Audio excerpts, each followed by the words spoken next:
O avivamento de Éfeso foi tão majestoso que faliu o termo culto a Diana.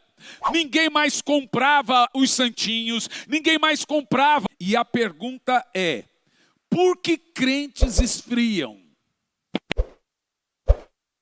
Olha que dado interessante, presta atenção nisso. Em Atos, no capítulo 2, nós temos o Pentecoste. Jesus Cristo subiu e ele prometeu a descida do Espírito Santo. E essa descida, ela aconteceu pouco tempo depois da subida, a partida do Senhor Jesus. No entanto, presta atenção aí, havia também uma promessa que aquele derramamento do Espírito Santo não ficaria restrito somente para Atos 2. Constantemente nós somos acusados de pregar Atos 2 como sendo uma promessa que se cumpriu e não iria repetir. Eu vou usar uma frase aqui em colchete para depois, de fato, a gente fazer um corte dessa frase. Primeiro princípio, o dia de Pentecoste, ou aquilo que aconteceu no Pentecoste, não ficou restrito ao Pentecoste. Eles usam esse termo, que o dia de Pentecoste, ele aconteceu, a profecia de Joel se cumpriu em Atos 2, e eles nos acusam por dizermos que isso não vai acabar. Por quê? Porque o apóstolo Pedro pega a fala de Joel, e ele disse, varões galileus, hoje se cumpriu o que foi prometido pelo profeta Joel. Nos últimos dias derramarei do meu espírito sobre toda a carne. Os tradicionais então pegam esse texto e afirmam, está vendo? Pedro afirmou que Joel capítulo 2 estava se cumprindo em Atos 2. Então já aconteceu. Mas isso não é verdade, eu quero ler para você isso, coloca para mim Atos 2 e 39. E vamos ver, para quem é o cumprimento de Joel? Na realidade, Atos capítulo 2 é o primeiro cumprimento de Joel. Mas o texto de Joel, ele se cumpre até o retorno de Cristo. Olha o que diz o texto. A promessa, qual? A promessa da descida do Espírito é para vós, para aquele dia. Mas também é para vossos filhos, ok? Mas também é para todos que estão longe, além de Jerusalém. Mas olha o resto do texto. A promessa é para vós, a promessa é para os vossos filhos, e a promessa é para todos que estão longe. E olhe isso. E todos quantos o nosso Deus chamar. O texto está dizendo que enquanto Jesus estiver salvando pessoas, haverá batismo com o Espírito Santo. Haverá Pentecoste. Pense comigo. Se Jesus salvou 100 mil pessoas no primeiro século, e agora 1,5 bilhão, será que ele batizou com o Espírito dele apenas 100 mil pessoas e deixou 1,5 bilhão sem seu Espírito? Então o que faz sentido? Enquanto tiver gente sendo salva, terá gente precisando do Espírito Santo. Mas um ponto importante que eu quero que você preste atenção é o fato de que, por que os crentes esfriam? Irmão, não é normal esfriamento espiritual. O crente não pode esfriar. Por quê? Porque ele estará em grande perigo. Se você deixar o esfriamento te tomar, você está entrando em grande perigo. Vamos lá. Em Atos capítulo 2, versículo 4, o Espírito Santo desce. Alguns anos depois, em Atos 8, no versículo 14, o Espírito Santo desce de novo, agora em Samaria.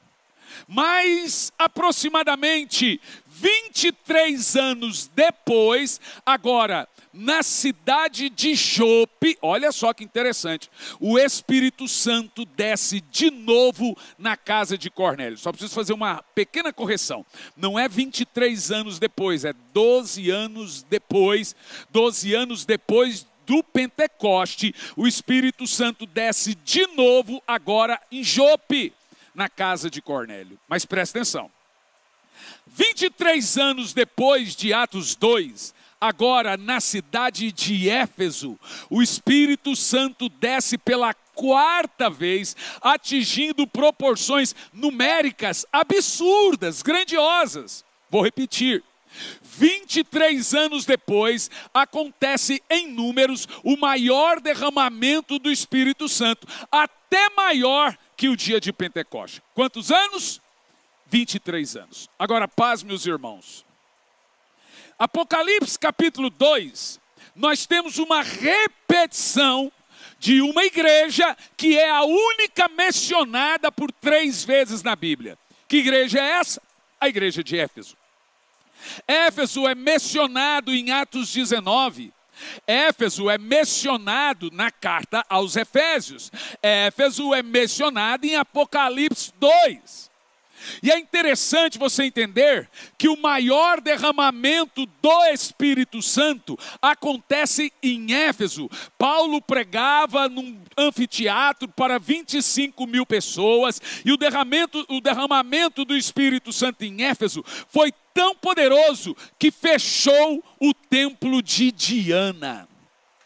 O templo de Diana era um templo de 6 andares que levou 110 anos para ser construído e possuía 1.500 prostitutas sacerdotisas que fazia sexo com os homens em troca de bênção da fertilidade. Toda a riqueza de Éfeso girava em torno do templo e da deusa Diana, ou a deusa Astarote de Salomão, ou Artemis, podemos assim dizer.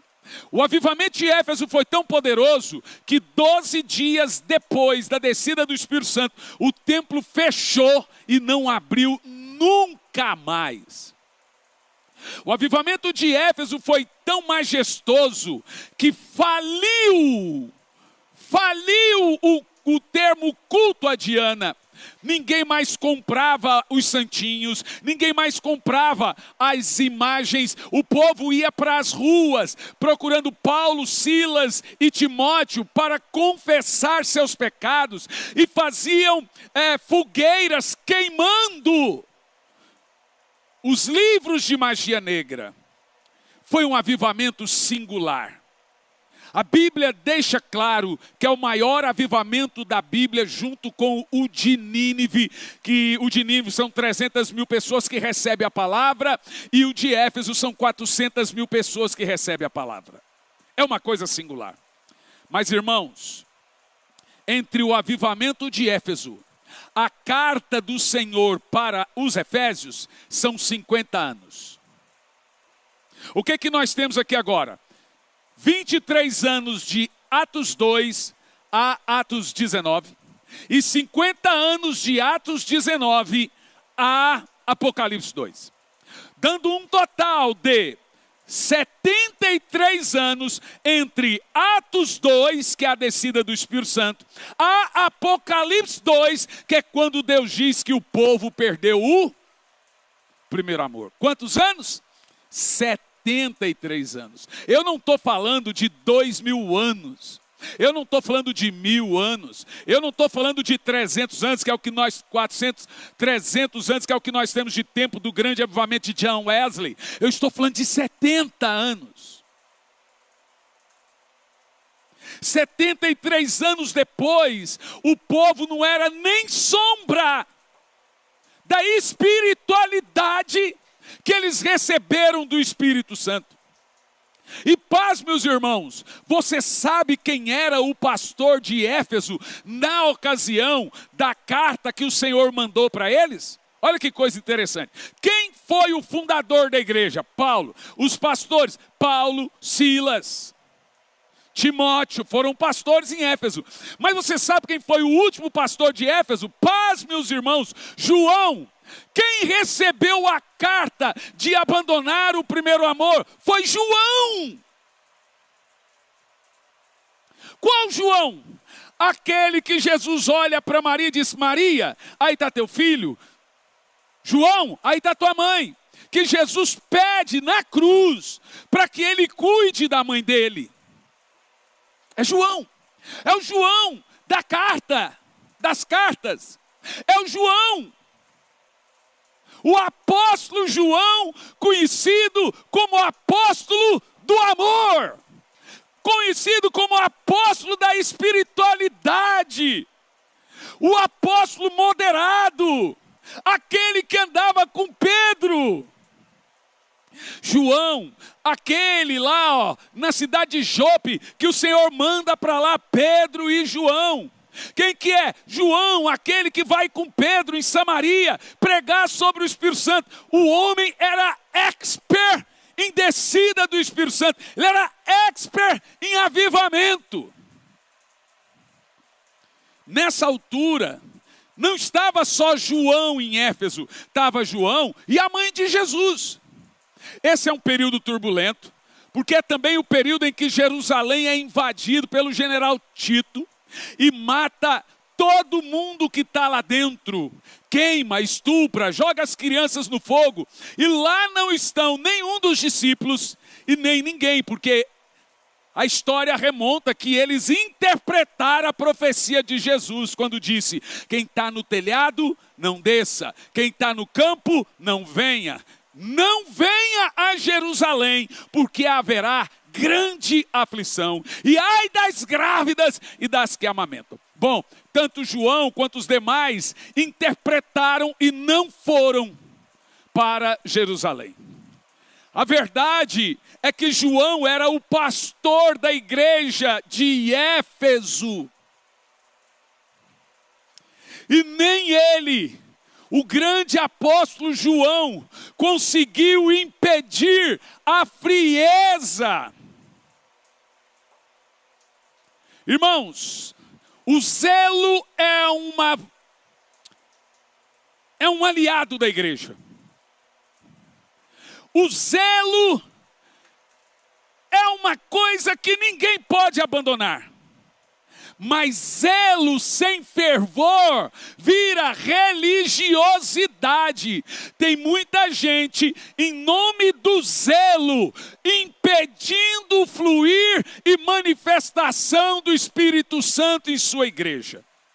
Uma vez, não tem muito tempo, fui pregar em Portugal e o povo começou a chorar, dobrar o joelho, alguns se jogavam no chão, deitando no chão, e outros chorando. O pastor pegou o microfone e disse: irmãos, podem parar, porque a Bíblia diz que é tudo com ordem e decência.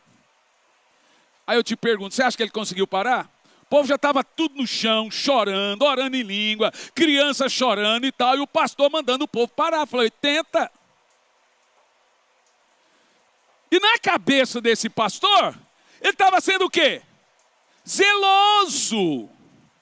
Quando o apóstolo Paulo fala das línguas estranhas, ele ensina, ele diz: ninguém pode profetizar num culto sem que haja intérprete. E se não tiver intérprete, ore em língua sozinho e consigo mesmo. Mas não ore diante da igreja. Mas seguidamente Paulo diz: mas não impeça o povo de orar em línguas.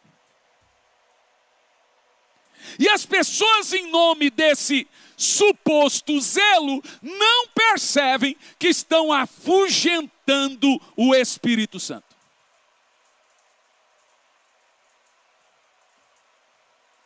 Esse final de semana agora, uma criança, todas, né? Todo mundo, adulto, criança é cheio do Espírito Santo. Uma criança foi batizada com o Espírito Santo, os pais levou para casa e ela não parava. Ela continuou orando em língua sem parar. Aí a menina, a mãe, sabe o que a mãe fez? Ligou para a parente, que era da Universal. Ela ficou com vergonha de ligar para o pastor, ligou para a parente que era da Universal, contando. É porque ela não para, não sei o que. Você sabe o que a menina da Universal falou que era? Um doce para você. Demônio. Aí ela falou: então vem expulsar. Vê se conseguiu expulsar esse. Não. Aí o pastor deu uma bronca na irmã. Falou, irmã, por que você não ligou para mim? Tu vai ligar logo para alguém da Universal. Eles dizem que as manifestações do Espírito Santo são demônio. Se alguém cair é demônio, se alguém chorar é demônio, se alguém rir é demônio. Aí a irmã entendeu que era uma obra do Espírito Santo. E a irmã crente a vida toda, nunca foi nada, só crente. Agora escute isso que eu vou te dizer. Eu aprendo uma coisa com a igreja de Éfeso. Primeiro que a Bíblia Sagrada tem 90% de elogios. É a igreja mais elogiada na Bíblia por Jesus e é a mais criticada também. Por incrível que pareça, é chamado do discurso mais triste da Bíblia. É o que Jesus dá a Éfeso. Triste. E sabe o que eu aprendo com isso? Uma igreja perfeita socialmente, você iria querer ser membro da igreja de Éfeso. Uma igreja perfeita espiritualmente, no sentido, não no sentido de fervor, mas no sentido de manter os ofícios espirituais. Uma igreja perfeita teologicamente, não deixava a pessoa fingir que era, e colocava à prova os que não são, e aqueles se diziam apóstolo e não era, a igreja, pô, claro, era João, era o pastor deles. Mas o Senhor vem, e Ele deixa claro uma coisa, eu prefiro lidar com uma prostituta do que com um crente frio. Ele não diz que vomita um pecador. Ele não diz que vomita uma prostituta. Ele diz que vomita o morno. Que eu estou usando o termo frio. A história que você vê na igreja de Éfeso é triste. E ela me ensina um detalhe. Que você pode estar com Deus em doutrina e com o diabo em conduta. Você pode ter Deus na mente e o diabo no caminhar, na ética. Tu pode ter uma teologia perfeita. Agora a moda é reformado fumar. Já vai para umas 2 ou mais vezes que eu chego e pego o pastor fumando e ele diz, não é pecado, porque Spurgeon fumava. E desde quando Spurgeon é meu padrão de cristianismo? Então o cara assim, ó, primeiro o cara sai da igreja com um discurso tipo o evangelho puro. E todos que fizeram isso aqui, pastor Claudinho, boa parte deles estão que desviados hoje, passaram a beber, passaram a fumar. Essa teologia é pai da hipergraça, pai da teologia liberal. Ora, se tudo que eu faço eu não perco a salvação, vou sair com a minha mulher, tomar um negocinho com ela. Ontem levei minha mulher, fomos num restaurante. E eu gosto de jantar cedo, eu não gosto de jantar. Então, para eu jantar, eu tenho que jantar cedo. Eu dou umas 4 horas para eu dormir leve. E a hora que eu pedi uma bebida, ela pediu, o cara ficou olhando assim. Restaurante chique, irmão. O cara falou, você tem certeza que é isso mesmo? Falei, isso o quê? Ela, a Coca, você o Red Bull. Você tem certeza que você vai tomar isso? Eu tenho. Pode trazer. O cara ficou olhando para a minha cara e não acreditou. Sabe, irmãos, um dos grandes trunfos do avivamento wesleyano, antes dele acontecer, é que o Wesley começou a tirar tudo aquilo que ele achava que atrapalhava o evangelho. Então eu vou te explicar. Bebida na Bíblia, alguma coisa diz que é pecado? Não diz. Mas tem um detalhe muito grande na teologia que você não sabe, que é um negócio que se chama pecado moral e pecado social. Tem gente que não leva em consideração pecado social, que é tão grave quanto o moral. Pecado moral é pecado, tudo aquilo que a Bíblia diz que é pecado. Pecado social é pecado, tudo aquilo que o povo diz que é pecado. Se você for em Cuba, se tu tomar café, o povo desvia.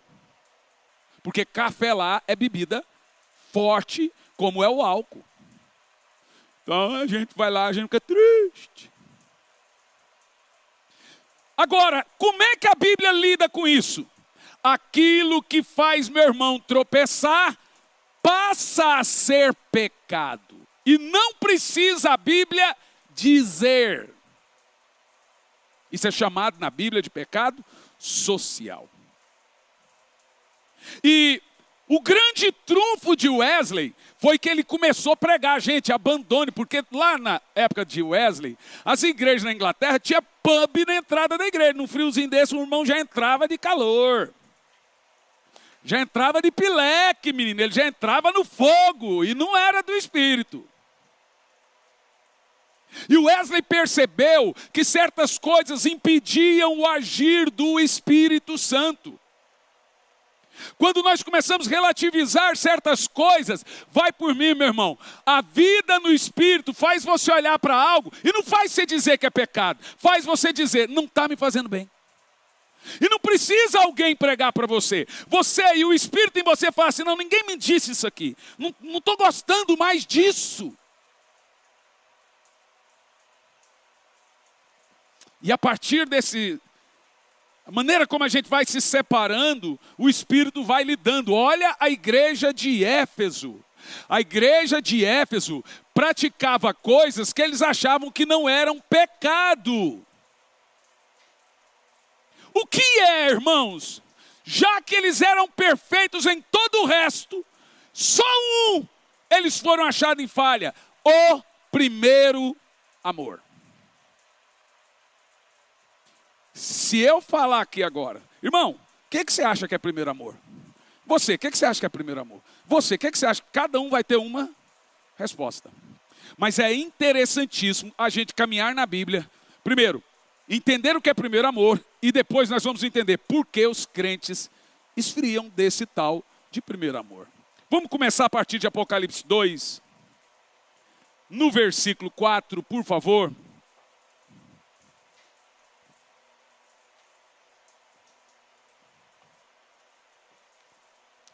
Todavia eu tenho contra ti, porque deixastes o teu primeiro amor. O texto de baixo é interessante, volta antes. No entanto, contra você eu tenho isto. Olha a frase, que você abandonou o primeiro amor. Então, amor é algo que esse amor é algo que você recebe e é algo que você abandona. Então, não é somente um sentimento. O primeiro amor é um misto de coisas que o Senhor chamou de boas obras, olha que interessante, que faz com que eu tenha primeiro amor. Tanto que ele fala, quer ver, ó? Próximo texto. Lembra-te de onde caístes e... Então vamos lá. Arrependa-te. Ou seja, esfriamento não é condição normal ou tolerável. É pecado. Eu conto e repito. A menina chegou e disse, pastor, ora por mim. Porque eu perdi o primeiro amor. Então o pastor olhou para a menina e disse, então não é em crise que você está. Ela tinha dito para ele, ore por mim que eu estou em crise. Porque eu perdi o primeiro amor. O pastor disse, não é em crise que você está, tu está em pecado. Olha como a Bíblia diz, você abandonou propositadamente, de propósito, livre, espontânea, vontade, você decidiu não viver mais uma vida fervorosa.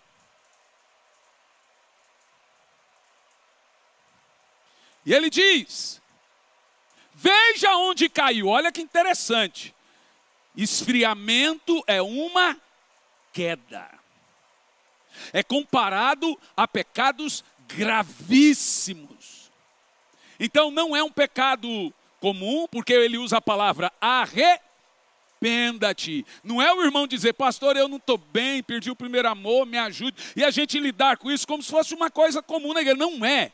Uma pessoa fria na fé, ela deve ser tratada como uma pessoa em pecado que precisa de arrependimento.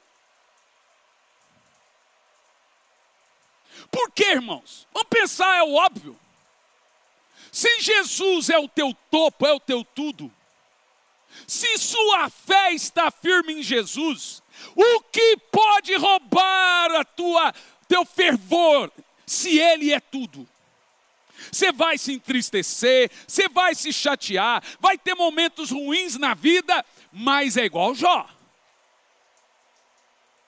Eu sei que o meu Redentor vive. Eu sirvo um Deus maravilhoso. Eu estou num momento difícil, mas o meu Deus é grandioso. Irmão, eu aprendi na minha infância. Eu vou falar porque meu pai já morreu, minha mãe já morreu, então eu posso falar. Quantas vezes, quando meu pai casou, a gente ia no apartamento dele, que a gente, logo depois minha mãe foi embora, meu pai foi dando a gente. Então a gente ficava ali, numa igreja, numa casa, e a gente ia, porque a gente sabia onde ele morava. E ele morava sozinho. A gente entrava dentro da casa dele, meus irmãos estão aí, sabem. E ele dizia, meu pai, bem gago, só ele na família que é gago. E meu pai falava assim, não demora muito não. Você tem que ir embora. Mas por quê, pai? Eu vim para dormir. Não, tem lugar para você dormir não.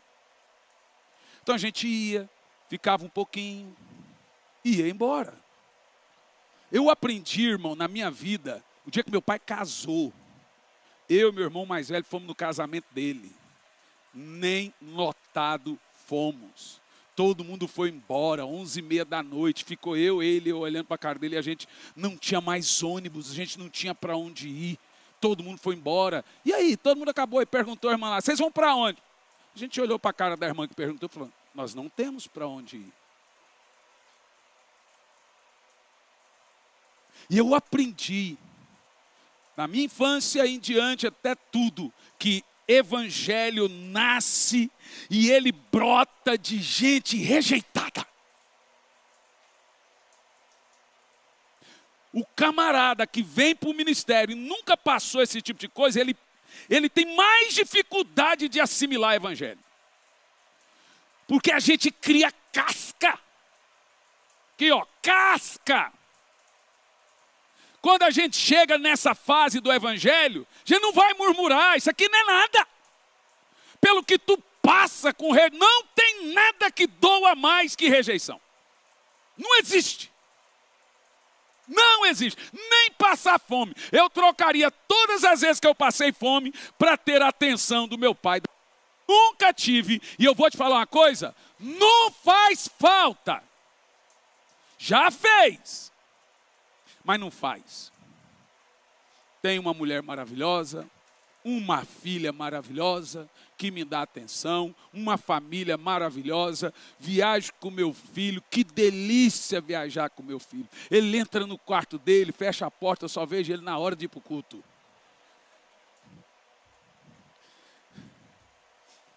Porque eu também não gosto de ser incomodado, eu estou falando sério, ele sabe disso.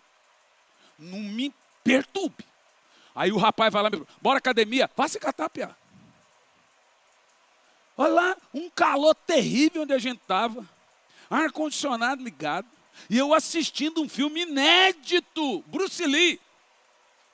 Tu acha que eu vou querer ir para a academia com esse rapaz? Mas ele fica lá, ele, pai, tá tudo bem, vem cá, vai lá e leva uma coquinha zero para mim, não sei o quê, fica lá, fica cuidando, e ele pensa que eu não estou notando. Eu sou um perfil de gente que quando eu começo a notar certas coisas, eu gosto de fazer mimo. Né? É o meu perfil. Eu percebo que eu estou sendo bajulado, cuidado. Tu acha mesmo, irmão? Quando eu lembro dos meus pais, eu lembro com dor. Mas não porque me faltou. Eu lembro com dor porque eles nunca tiveram a riqueza de ter filho por perto. Só por isso. Nunca tiveram. Meu pai casou. Quando ele pensou em levar os filhos eram adolescentes, todo mundo foi embora. Ninguém ficou.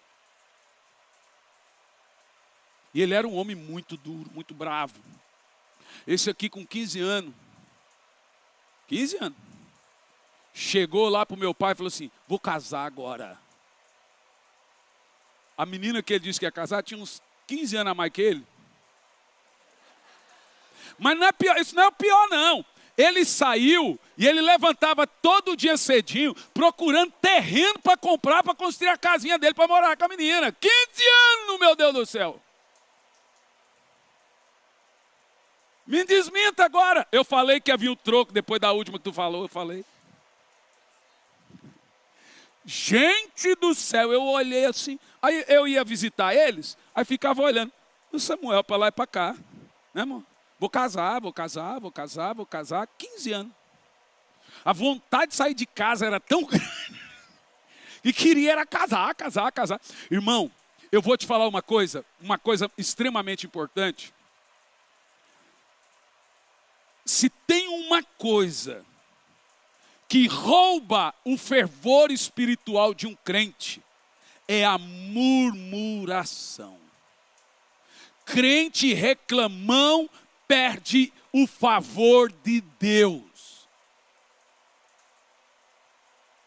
Lá em casa eu não tenho filho reclamão, não tenho nora reclamona, não tenho mulher reclamão, não tenho filha reclamona. Porque não é uma cultura que temos de reclamar, de murmurar, e é o frio, e é o calor, e nada. Dá vontade, porque murmuração, gente, tá a hora que você está explodindo de raiva. Mas você, tranca. Sabe por quê? A murmuração foi o pecado que fez o povo de Israel perder o favor de Deus. E uma das coisas que nós perdemos, logo no princípio que perdemos o primeiro amor, é favor de Deus. Eu conheço gente, eu sei de gente que está sem o favor de Deus. Tu tenta ajudar e você não consegue. Ele está sem favor de Deus. Você bate o olho e você sabe que ele está sem o favor de Deus. Deus não deixa você nem visitar, porque Deus está tratando com a pessoa. E olha que coisa mais triste. Primeiro, identificar se você se enquadra nesse grupo de gente que esfriou.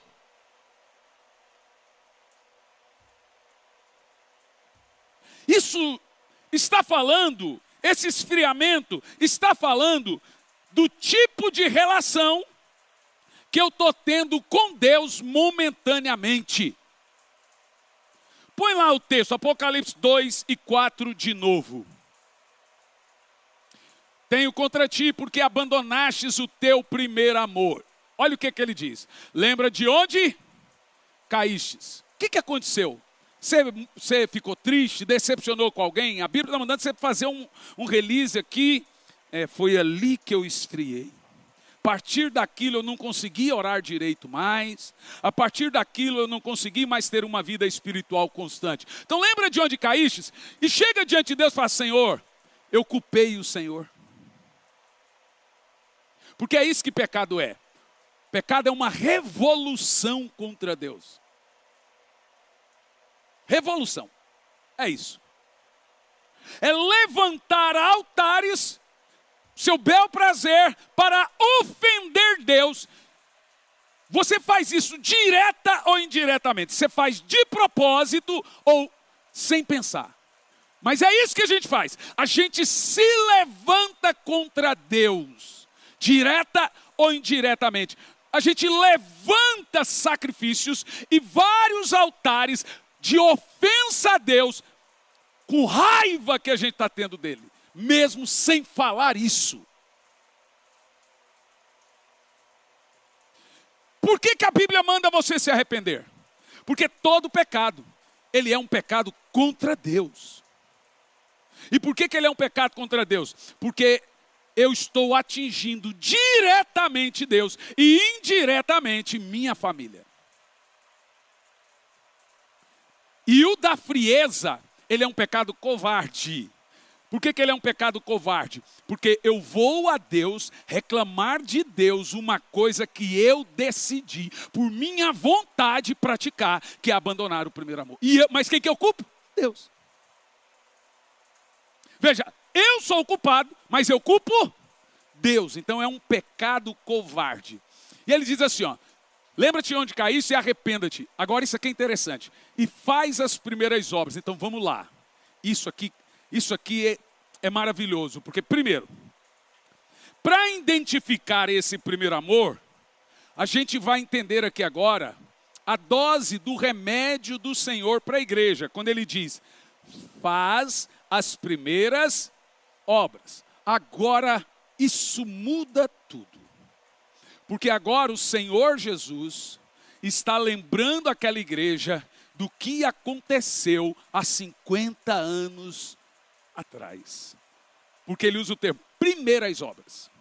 Ele está lembrando tudo que eles viveram com o apóstolo Paulo em Atos 19. Põe no Atos 19, versículo 2. É isso aí. Ele está pegando aquele povo e trazendo eles para o avivamento que eles viveram. Irmão, tu não sabe. A gente, desde que começou a pandemia, quando terminou, temos uns 6 anos. 2019, 7 anos. 2019 para 2006, 7 anos. E a gente nós começamos a pregar sobre avivamento, etc., logo no início da pandemia. Quando terminou, a gente voltou a viajar. Os irmãos vão se lembrar, muitas viagens na América Latina. Muita igreja passou a viver um avivamento. E a gente passou também a voltar nessas igrejas. São, afinal de contas, 6 anos. Irmãos do céu. Eu ficava numa tristeza tão grande que parece que eles nunca tinham ouvido sobre fervor espiritual e não tinham que mudasse. Tem igreja que viveu o avivamento de 3 dias, de 4 dias, poderoso. E olha só, a maioria dos avivamentos são curtos. A maioria é avivamento de 60 dias, 30, até na história, que marcaram uma geração. Mas tem igreja que não é nem sombra do tempo da visitação de Deus na vida deles. Por quê, gente? Que fenômeno é esse? O que leva a gente a chegar nisso tudo? Por quê? Olha lá, Atos 19, versículo 2. Qual é as primeiras obras de Éfeso? Está escrito aqui. 19, 2. Disse-lhes Paulo, recebestes vós o Espírito Santo quando crestes? Eles disseram, nem sequer ouvimos que exista Espírito Santo. Verso 6. Verso 6. E tendo Paulo imposto-lhes as mãos, o Espírito Santo veio sobre eles. E eles falavam em línguas e profetizaram. Só que isso aqui é uma coisinha para 300 mil pessoas. Nós estamos lendo aqui que 300 mil pessoas receberam o Espírito Santo. E que a mensagem de Paulo foi, você já tem o Espírito Santo? Recebestes vós o Espírito Santo? Então vamos lá, a pergunta é simples. Qual foi a primeira obra de Éfeso? O que Éfeso recebeu em Atos 19? O quê? Vamos ver o que eles fizeram? Põe no versículo 11, por favor. Vamos ver isso? Vamos ver. Quais são as primeiras obras? E Deus fazia milagres especiais pela mão de Paulo. Está registrado que a igreja de Éfeso, na época de João, acabou os milagres. Agora estamos falando de obras. Que começa com recebimento do Espírito Santo. Depois, milagres. Mas 50 anos depois, acabou os milagres. Sumiu. Vamos ver as primeiras obras? Continua. De modo que até os lenços e aventais que Paulo levava do seu corpo, os enfermos, as enfermidades se retiravam deles e os demônios saíam deles. Vamos lá, gente. Obras. Batismo com o Espírito Santo. Obras. Milagres. Obras. Libertação, demônio sendo expulso. Eu não sei as irmãs que estão vindo na reunião da mesa, vocês estão vindo? Sabe o que está acontecendo ali? Minha mulher está desesperada. Amor, me ajuda, está manifestando demônio. Não precisa de homem, mulher. Vocês têm autoridade. O Senhor está libertando de espírito maligno as irmãs, numa reunião de discipulado. E não estou falando de demoninho, não. Demônio tão bravo que minha filha chegou em casa assustada. Teve que dormir com a mãe. Brabo, bicho brabo.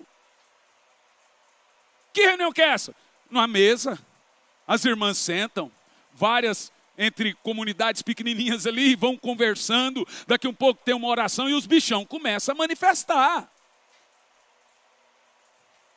Eu sou de uma época que os irmãos começavam o culto, começavam indo da harpa e o demônio manifestava ali. Os demônios sumiram, irmão. O que aconteceu com os demônios? Sabe que a Universal comprou todos eles, o que resta? Sabe que a Igreja da Graça comprou todos os demônios existentes no mundo? Não é possível que a gente só sabe pintar a parede de preto e parecer igreja moderna, parecer laude de aeroporto. Não é possível que a gente só sabe dar pipoca para o povo. Não é possível que é só isso que a gente sabe fazer. Os videozinhos bacana. E nada de poder de Deus. Nada de cego enxergando. Nada de demônio saindo. Eu não gosto desse evangelho, não.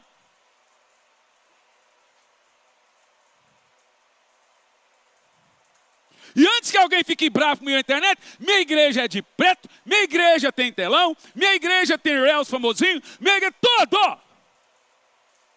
O que eu estou dizendo para você é que isso de lounge, soft, essa coisa de etc. não está certo. Ó, não tem a ver o cor da parede. Eu quero saber é se tem mover de Deus. Eu quero saber se a gente tem as primeiras obras. O homem olhou para os discípulos, me dê aí uma esmola. Pedro disse, não tenho ouro, não tenho prata, mas o que eu tenho, isso eu te dou. Levanta e anda. Mas a igreja de hoje, o camarada olhou para Pedro, vamos imaginar Pedro pastoreando uma igreja loft, e olha, me dá um trinques aí. E Pedro olhou e falou assim, eu tenho ouro, eu tenho prata. O que não tem é o quê? Autoridade. Mas ouro e prata nós temos.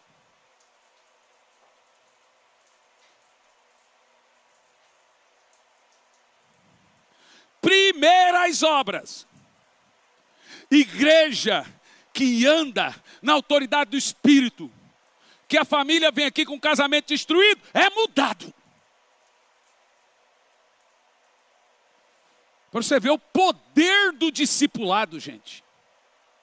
O poder de sentar à mesa e abrir o coração.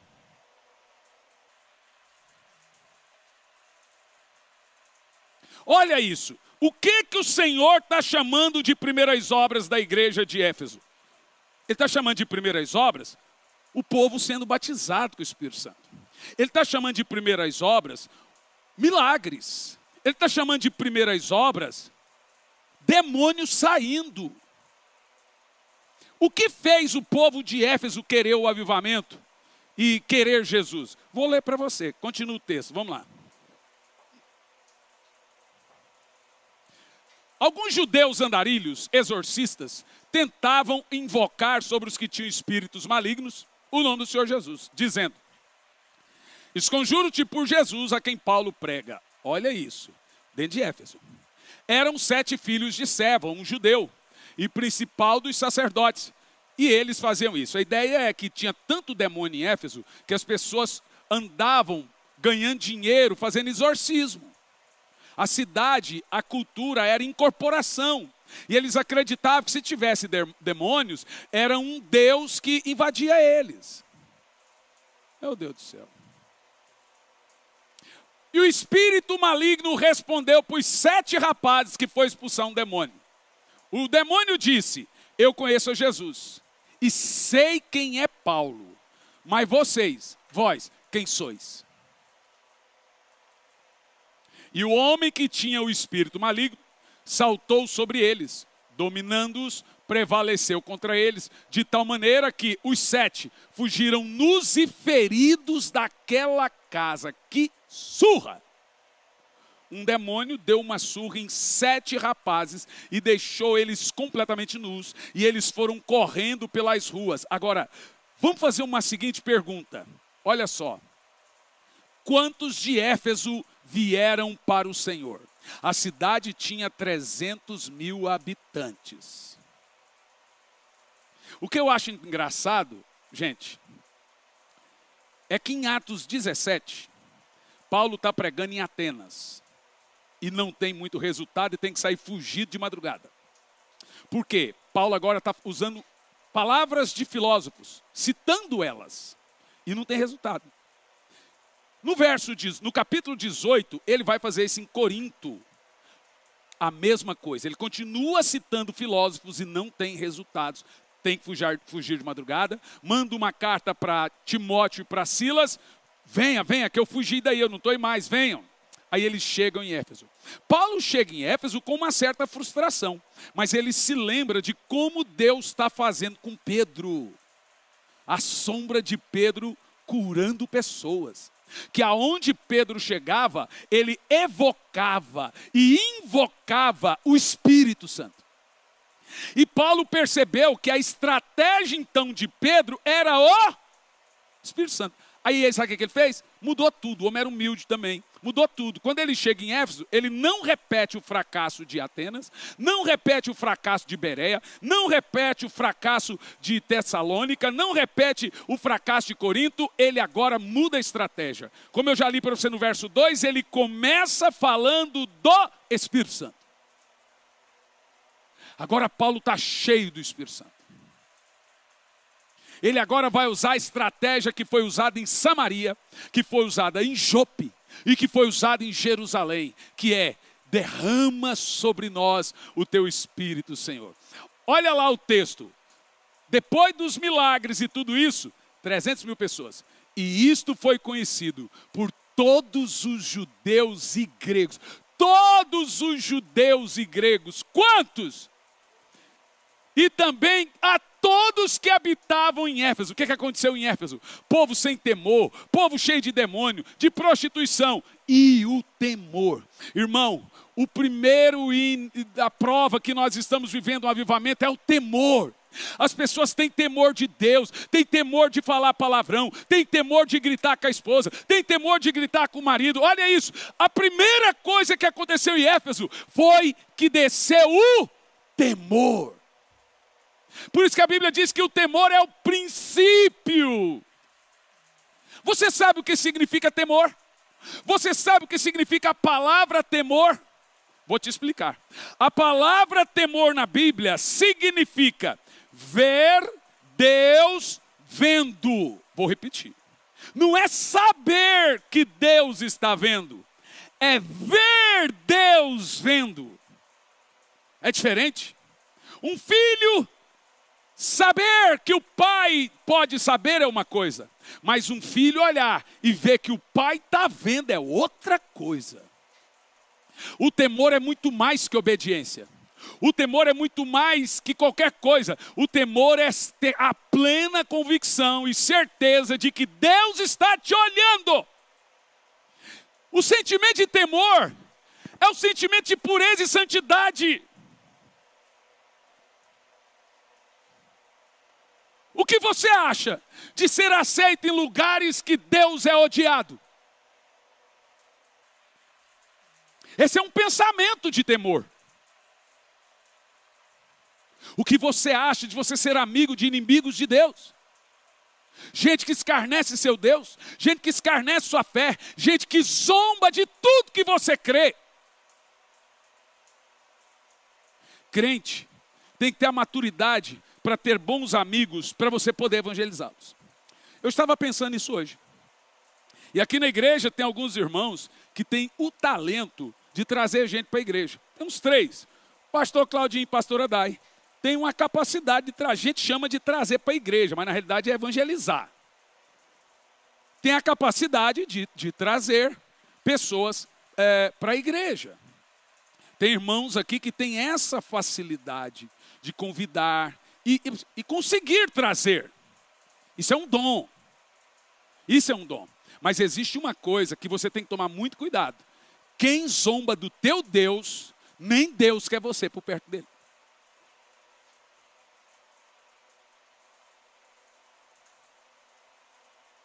Você vê que tem gente que está pedindo socorro para você evangelizar ele. Mas tem gente não. Tem gente que quer zombar da sua fé.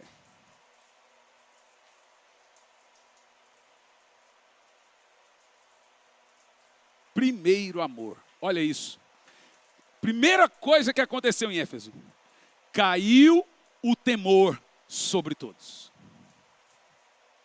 Sexta-feira agora eu vou pregar numa praça no Distrito Federal. Estarão reunidos igrejas do Distrito Federal. E eu fui convidado para ser o pregador. E haverá milhares e milhares de pessoas em Brasília. E a minha mensagem, ela é simples. Arrependei-vos, porque é chegado o reino de Deus. Por que a mensagem de arrependimento é uma mensagem de avivamento? Porque ela traz temor. Não adianta você subir e pregar avivamento e etc. Se não tem temor, o povo não para de pecar. Com temor, o cara abandona o adultério, abandona a amante, abandona tudo. Sem temor, que é a primeira coisa que a gente perde quando esfria, temor. Cara, é impressionante, o crente esfria, logo ele já aparece torcendo para o Corinthians, bebendo. Tira a parte do Corinthians que é brincadeira. Mas aqui ó, amigos seus que dão aquela esfriada e perde o temor, você vê a atitude, muda tudo.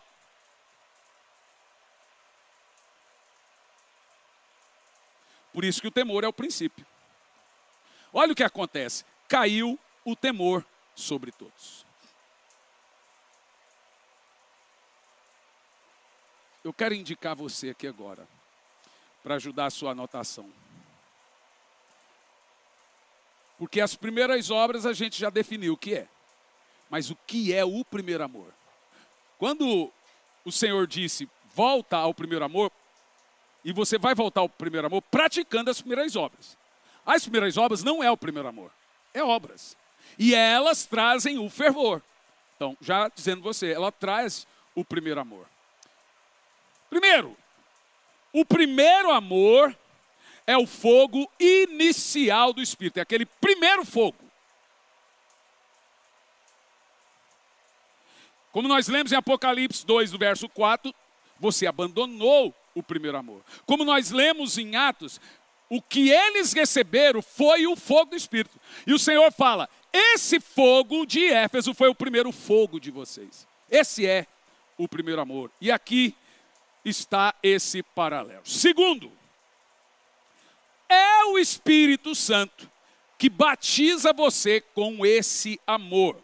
Romanos 5, no versículo 5, nos mostra que o primeiro amor é um batismo do Espírito Santo. Está aqui, ó.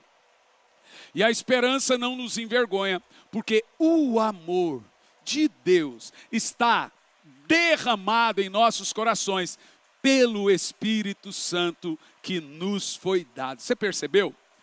Primeiro amor é um batismo, é o batismo do Espírito. É o primeiro fogo. Que delícia, gente. Não dá para esquecer, né? Eu costumo brincar com as pessoas. Por que a gente chora e ri e etc. E aí eu me lembro, eu estava contando essa semana, há um tempo desse atrás, nós fomos ali num parque hotel aqui no interior do Paraná, não lembro para onde é. Onde que era aquele parque hotel? Do lado de Maringá. E nós estávamos lá. Jean, Cami, eu, minha esposa, Isa. E você sabe que esses lugares, hotel fazenda, tem de tudo, né? Aí chegou o dia de andar a cavalo. Aí eu saí do quarto. Mas eu falei, não, eu vou sair eu estou aqui para descansar, mas eu vou porque eu tenho uma filha pequena, eu quero que ela lembre de mim, brincando com ela, andando, e etc, etc, né? E aí nós fomos andar a cavalo. Tinha que arrumar um pônei para a Cami, um pônei para a Isa. Mas a Isa, foi engraçado que o cavalo da Isa era o maior. O do Gi parecia um mini cavalo. E a gente montou no cavalo, eu, a Cami, o Jean e a Isa. E o cara à frente, que esse trotinho que machuca a gente. Eu odeio esses trotes. É isso que machuca a gente. Por quê? Porque você tem que aprender quando você vai andar a cavalo, que é criado na roça, que tu tem que grudar as pernas no cavalo. E quando ele trotar, você levanta junto com ele. Se você não fizer isso, o osso do cavalo bate no seu osso aqui embaixo da... Irmão, parece que você apanhou de uns 35. É uma dor de 3 semanas. Porque fica batendo aqui o ossinho do cavalo. Então você tem que trotar junto, irmão. Se você não aprender nada nesse culto hoje, tu aprendeu a andar a cavalo. E eu montado no cavalo, e o cavalo não me respondia. E a Isa brava, papai, o cavalo não anda. Falei, calma, filha, é a sua primeira vez. Não, mas isso aqui não está certo, não. E o cavalo não anda para cá, e o cavalo não anda para cá. Eu fui lá e catei um ramo. E chamei o meu cavalo e o cavalo dela e dei para ele comer. Porque o cavalo não me obedecia. E cavalo só obedece quem dá comida. Ou seja, eu sequestrei o cavalo. Depois que eu dei comida para ele, aí eu dei um tapa. A hora que eu dei o tapa, ele já respondeu. Eu falei, aí, tá bom. A hora que eu fui, pá no cavalo da Isa, pá no cavalo da câmera, eu pá no meus 3, sumiu. Ficou lá o cara com um monte de uns 35 para trás. E a gente sumiu, o cara queria matar a gente de ódio. Ele ficou com muito ódio. Depois ele pediu para a gente descer do cavalo e nunca mais subiu. E nós fomos no cavalo. E daqui um pouco a gente para e olha para trás e vem um dia assim, ó. Parecia mais uma mulinha do que um cavalo, assim, ó. E ele estava desesperado, que segundo ele estava muito rápido. O Jean, no volante de um carro, é o melhor motorista que eu conheço, gente. Isso que o Zeca já dirigiu para mim, o Claudinho, mas o Jean é fenomenal. A cavalo! Uma negação. Quando a gente desceu do cavalo, a Isa parou. Ela estava tão vidrada que ela falou assim, pai, isso aqui é melhor que piscina. Vamos de novo? Eu falei, a gente acabou de ser mandado embora dos cavalos aqui agora, filha, porque a gente correu, não devia correr. E tal. Aí eu parei, falei, o que eu construí nessa menina? Eu construí nela memória. Lá na Disney, a mãe dela sumiu lá dentro, mas de propósito. Sobrou para mim.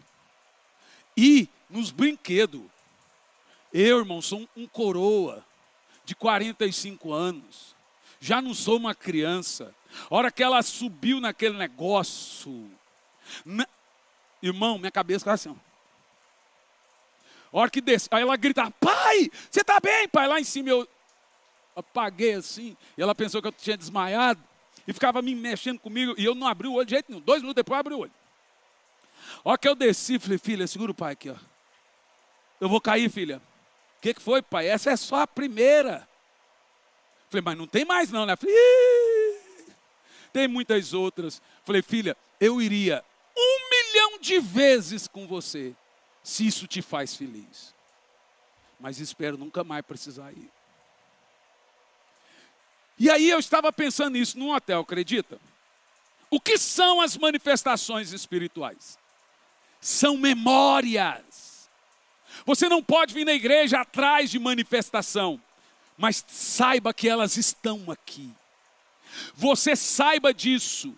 As crianças dizem por aí, meu coração pegou fogo, e eu fiquei orando em língua, e eu tive sonhos proféticos, e eu tive visões proféticas. Nunca mais tu esquece quando o Espírito Santo, no dia que você recebe o Espírito Santo, que esse dia é o primeiro amor. Quando o Senhor fala, volta ao primeiro amor, fala, volta. E veja o dia que eu pus língua na tua boca. Lembra o dia que você chorou. Lembra o dia que você não queria fazer mais nada no outro dia. Queria ficar só comigo. Quando você falou, meu Deus, que sentimento é esse? Que é isso? Meu coração não para, parece que vai sair pela boca. Esse é o primeiro amor. É o primeiro fogo. É a primeira língua. É a primeira lágrima. Foi bom? Me responda aí você, foi bom? Então como é que a gente consegue esfriar disso?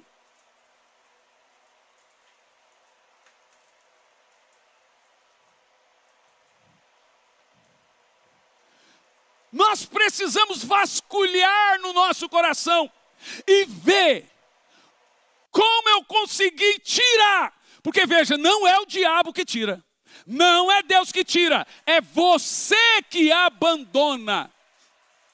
Esse fogo, esse primeiro amor, precisa ser alimentado. Precisa ser alimentado. Por isso que a palavra avivamento é dar vida de novo. É ressuscitar dentro de você o que estava ou que está morto espiritualmente. Talvez agora você entendeu o que é avivamento. É trazer de volta a chama. É trazer de volta o fervor. Queimava o nosso coração enquanto ele falava.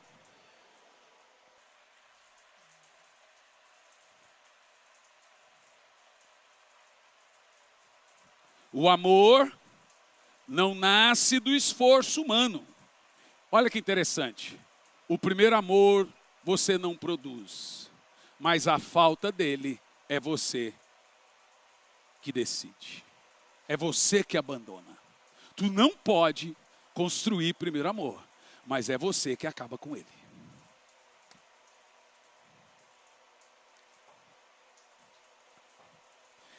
Ou seja, o amor é derramado pelo Espírito. O primeiro amor. Então, perder o primeiro amor, olha isso, gente. Olha essa definição. Perder o primeiro amor é perder a intensidade. Não é só perder. Porque você é crente, você é um bom crente. Tu vai para o céu, mas não está sendo intenso. Aí você diz, eu já fui mais intenso. Eu não era quieto assim. Eu já fui melhor. Percebeu? A gente, quando recebe esse amor inicial, a gente se comporta como maluco. Tu quer ver? Tu quer ver? Jeremias fala desse amor por 2 vezes. E olha o comportamento de Jeremias. Coisa de doido isso aqui, viu? Jeremias, capítulo 20, no versículo 9. Olha lá. O Jerê. Deixa-me te explicar o contexto dessa história. Toda vez que Jeremias mencionava e falava sobre Deus, ele não sabia lidar com as manifestações físicas. E doía, e chorava, e etc. Aí chegou uma hora que ele diz assim, não farei mais menção dele. Estava com medo. Nem falarei mais em seu nome. Mas aí piorou o negócio. Mas a sua palavra estava em meu como um fogo ardente, trancado nos... Olha, a definição de Jeremias para primeiro amor. Um fogo ardente, trancado nos meus ossos. Jeremias, o que é primeiro amor? Um fogo ardente, queimando dentro de mim.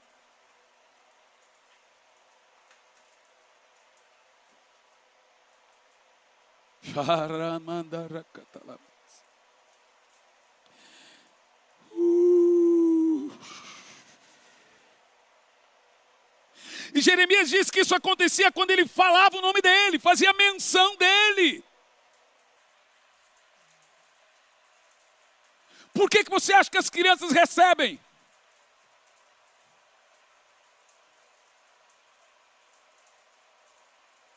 Porque nós estamos falando de um coração livre, sem reserva. O cara não esfriou porque está magoado. Criança não esfria porque está magoada, amargurada. Olha o que diz Jeremias. Sua palavra foi em meu coração como um fogo ardente. Fogo ardente. Fogo ardente. E ele diz, eu estou cansado, tentando conter essa unção, tentando conter esse fogo. Agora tem um outro dado mais estranho de Jeremias do que é primeiro amor. Esse parece até com a acusação que fizeram com o povo que recebeu o Espírito Santo em Atos 2.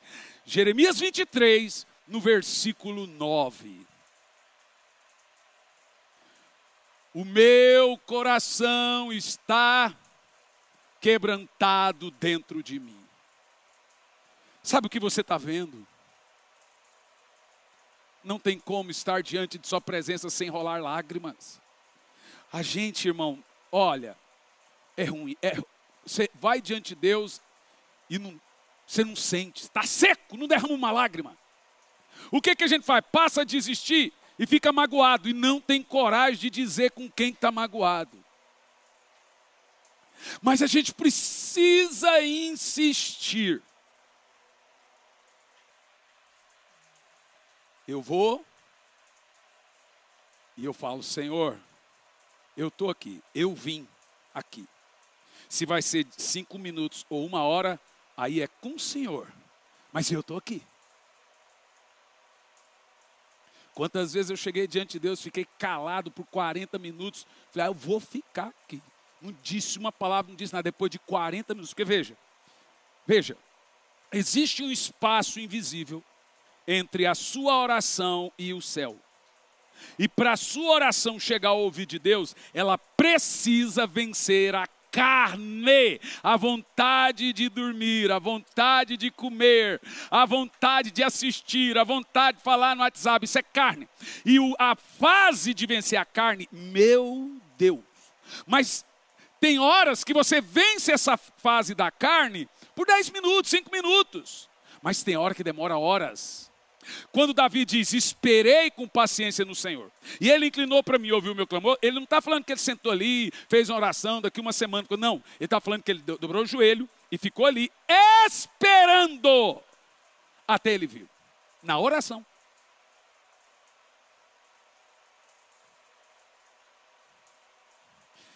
Como é que você sabe que ele veio? O corpo reage automaticamente à sua presença. Deixa o texto de Jeremias. Na hora vem aquele arrepio, não de medo, mas é temor, o temor cai e o corpo reage à presença. Olha o que Jeremias diz. O meu coração está quebrantado dentro de mim. Todos os meus ossos estremecem. Sou como um homem bêbado, como um homem a quem o vinho domina, por causa do Senhor e suas palavras da sua santidade. Que coisa, Jeremias diz, meu corpo está tremendo inteiro. O meu coração está disparado. Os irmãos sabem o que é isso? Fervor.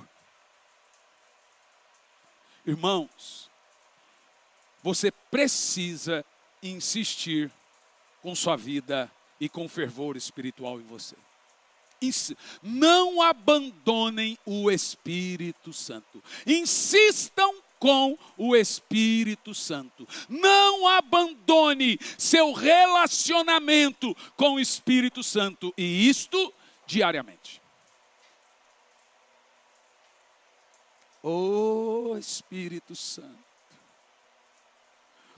oh precioso Espírito Santo. Analisa comigo. Éfeso começou no Espírito, mas provavelmente estava terminando na carne. Mas não terminou. O Senhor alertou eles e eles atenderam. Gálatas 3:3. Tendo começado no Espírito, agora acabam na carne. Quando diz acaba na carne, não está falando que eles estão cheios de pecado, não. Está dizendo que eles estão frios. Então isso descreve perfeitamente Éfeso. Começaram com manifestação do Espírito Santo, Atos 19. Terminaram com obras, doutrinas corretas, mas sem amor. Uma igreja pode ter doutrina correta, discernimento, perseverança e ainda assim estar distante do Espírito Santo. Então o primeiro amor produz obras vivas, não mortas. No verso 5, lembra onde caíste e pratica as primeiras obras. Hebreus capítulo 6, no versículo 10, projeta para mim, fala do trabalho do amor. Porque Deus não é injusto para que se esqueça de vossa obra e do trabalho de amor, para com o seu nome mostrasse. Meu Deus, que texto absurdo, meu Deus do céu. E ele diz, porquanto ministrastes ao santo e ainda o serviço. Meu Deus do céu! Você consegue entender o que você está lendo nesse texto?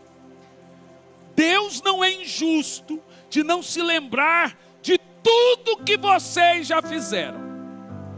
E do trabalho de amor com o nome dele, é para ele. Porque você mostrou amor a ele. Porque vocês ministraram aos santos e ainda servem aos santos. Meu Deus, grave esse texto. Examine ele. Lembra que o Espírito Santo está falando com você aqui agora. Tu está com medo de ir, de ajudar na obra, de fazer a obra. É para Deus. A Bíblia está falando de obras feitas em amor. A gente ama muito a obra de Deus. Aleluia. O Espírito Santo está aqui agora, revivendo o amor. Vou repetir. O Espírito Santo está aqui agora, restaurando o fervor. Vai até o Espírito agora, faz Espírito Santo, eu confesso que eu estou frio. Vai. Eu quero de volta o primeiro amor. Eu quero de volta o primeiro amor. Sem o primeiro amor, gente, a obra vira obrigação. O serviço vira rotina. E a fé vira sistema, religião. É o amor que faz você amar a Deus e fazer para a obra com muito amor. É esse amor do Espírito. Olha, irmão, eu vou liberar uma palavra de Deus aqui hoje. À tarde eu fiz um vídeo para jogar e o Espírito tinha me dito que ele tinha algo específico a liberar aqui nessa noite.